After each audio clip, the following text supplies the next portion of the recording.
Pete'sTools.com. G'day guys, Pete from Pete's Tools. Great to see you here again today.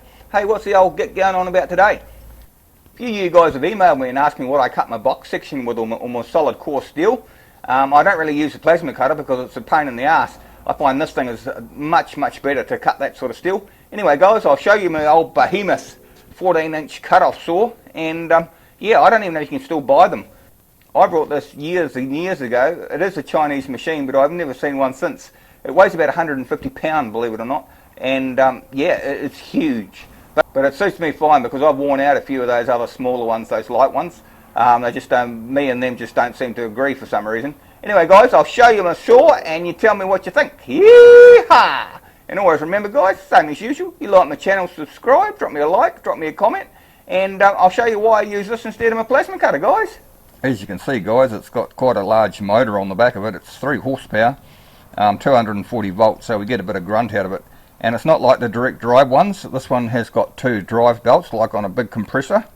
Here, I'll show you. So if you see in here guys, we've got the drive cog here coming off the motor, and we've got 2 great big teeth belt sort of things here, which give it the grunt so it doesn't really slip. But you can stall it. I have stalled it, and I'll show you how you stall it. It's quite easy actually. But anyway, I'm as rough as guts, you know me. As you can see guys, she's quite a grunty little beast actually. I'm quite impressed with it, especially for a Chinese thing. It's not too bad at all, eh? It's 14-inch, but you can actually put a 16-inch disc on it as well, but I'm running it at 14-inch at the moment. And you might be saying to yourself, well, why would you use that instead of a plasma cutter, Pete? Then I'll show you in a minute, guys. As you can see, guys, it's 240 volt, and it's high speed. It's doing about 2,242 revs per minute, and the power is 2.2 kilowatts. So yeah, she's not a baby by any stretch of the imagination, guys.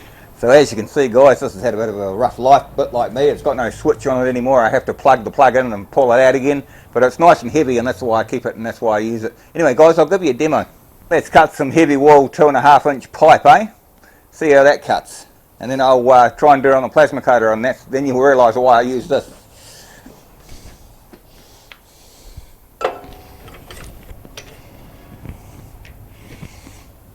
Rightio, coyote.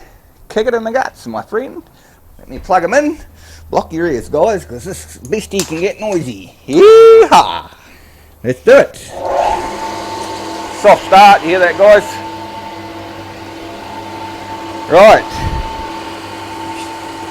Let's do it, Pete.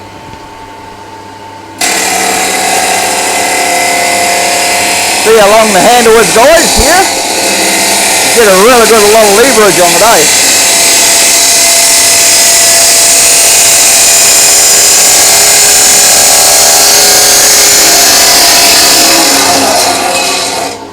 Here we go. I'll just unplug them.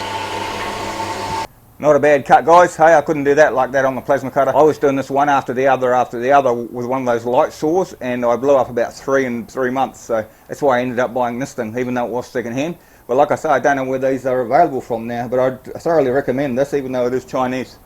Right, let's cut off a bit of box section, Pete. Yeah! Alright guys, here we've got a bit of really heavy box here.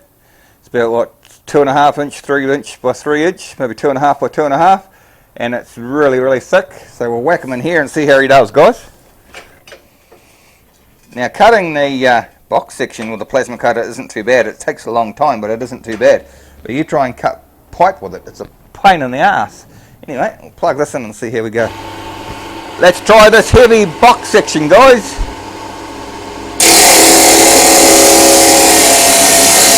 Doesn't muck around, guys. It just does it.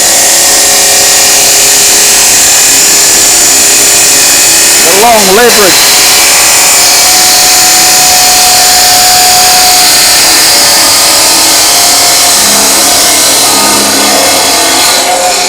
Beautiful, Pete, beautiful. See that, guys? Really nice cut, really quick too, not that many sparks, but it's because the machine is so bloody heavy. Like I said, it weighs about 150, 160 pounds. It's really heavily built machine.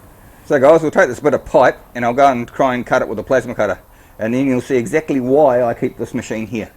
Yeehaw! Alright, let's try and cut them on the plasma cutter, guys. I'll have to put this on the plasma cutter table here because I can't put an earth on here because I'm going to have to try and spin it while I cut it. Anyway, bear with me and we'll see what we shall see. So if I start here, Pete, and I roll them back, see what we shall see, eh? And if I turn the machine on, that would really help too. Okie dokie, let's see if we can do it.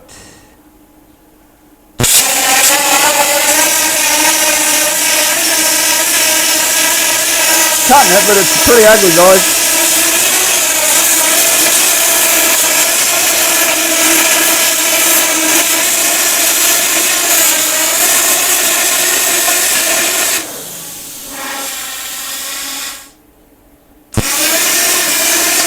There we go.